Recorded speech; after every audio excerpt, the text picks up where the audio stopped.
সম্মানিত ভাইরা, এই কাজটি যেমন কঠিন তার চাইতেও কঠিন সমাজে যে দুর্বৃত্তরা, দুর্নীতিবাজরা রোগে রক্তে কোনায় কোনায় বসে আছে, এই সমাজকে দুর্নীতিমুক্ত করার আমরা যুদ্ধ ঘোষণা করেছি।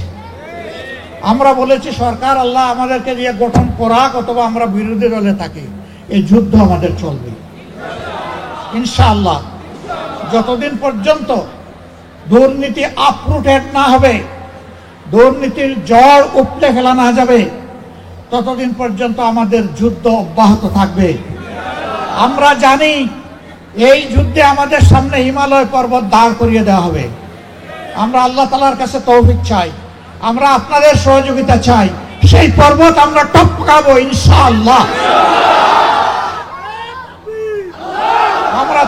আমরা পর্বতের সামনে গিয়ে থমকে দাঁড়াবো না ইনশাআল্লাহ। সম্মানিত ভাইরা, আমার স্বাধীন দেশ আরেক দেশের কাছে ইজারা দিয়ে মাথা নত করে কেন আমি চলবো? অন্য 10টা স্বাধীন দেশ যেভাবে সম্মানের সাথে মাথা উঁচু করে চলে, ইনশাআল্লাহ আগামীর বাংলাদেশ সেইভাবেই চলবে। আমরা আশাবাদী, তরুণ যুবকেরা যেভাবে জেগে উঠেছে, যে সমাজের তরুণরা অন্যায়ের বিরুদ্ধে গর্জন করার জন্য জেগে উঠে, আল্লাহ তাআলা সেই সমাজকে অন্যায়, অপরাধ এবং দুর্নীতি মুক্ত করে দেন। আমরা গভীরভাবে আশাবাদী, আমাদের মাঝে সামান্য করে হতাশার ছোঁয়া নেই। একজন যোদ্ধা যুদ্ধের ময়দানে যখন যায়, তখন হতাশা নামক জিনিস সে ভুলে যায়। তার সামনে তাকে ডু অর ডাই, হয় আমি শহীদ হব, না হয় আমি বিজয়ী হব, মাঝখানে কিছু নাই। এই সামাজিক যুদ্ধে ইনশাআল্লাহ দেশবাসীর বিজয় হবে ইনশাআল্লাহ। দুর্নীতিবাজরা হেরে যাবে ইনশাআল্লাহ। বাহ্যত ওদের শক্তি যাই মনে হোক, ভিতরে ওরা খুবই দুর্বল।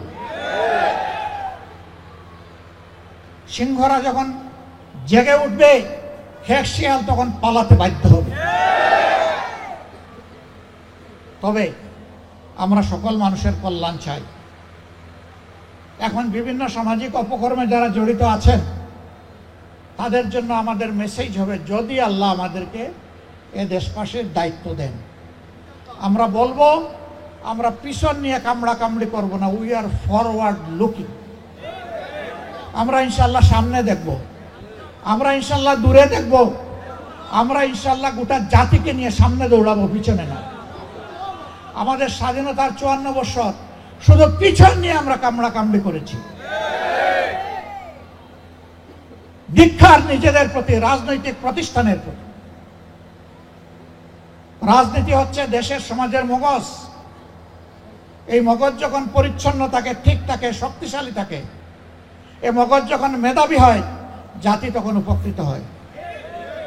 আর যেই মগজের মধ্যে সর্বক্ষণ প্রতিশোধ, প্রতিহিংসা, নোংরামি গুড় গুড় করতে থাকে, এই মগজ দিয়ে জাতির কোনো খেদমত করা সম্ভব নয়। সম্মানিত ভাই ও বোনেরা, বাংলাদেশ জামাতে ইসলামী একটি দুঃখী দল। আমরা আপনাদের কাছে বড় ঋণী। আমাদের কষ্টের দিনগুলোতে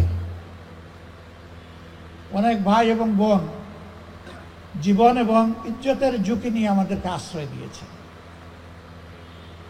আমরা আমাদের মায়ের মুখ দেখতে পারি না। এই দেশে থাকা অবস্থায় 10.5 মাস আমি আমার কোনো পরিবারের সদস্যদের মুখ দেখার সুযোগ পাইনি। আমি জেলে ছিলাম না, আমি বাইরে ছিলাম। জেলে 3 বার গিয়েছি, তা তো মাঝে মাঝে তারা আমাকে দেখতে পারতেন 2 মাস 1 মাস পরে এসে। কিন্তু বাইরে থেকেও আমরা আমাদের আপনজনের মুখ দেখতে পাই। সেই সময়টা কোথায় ছিলাম? সেই সময় আপনাদের বুকে ছিলাম।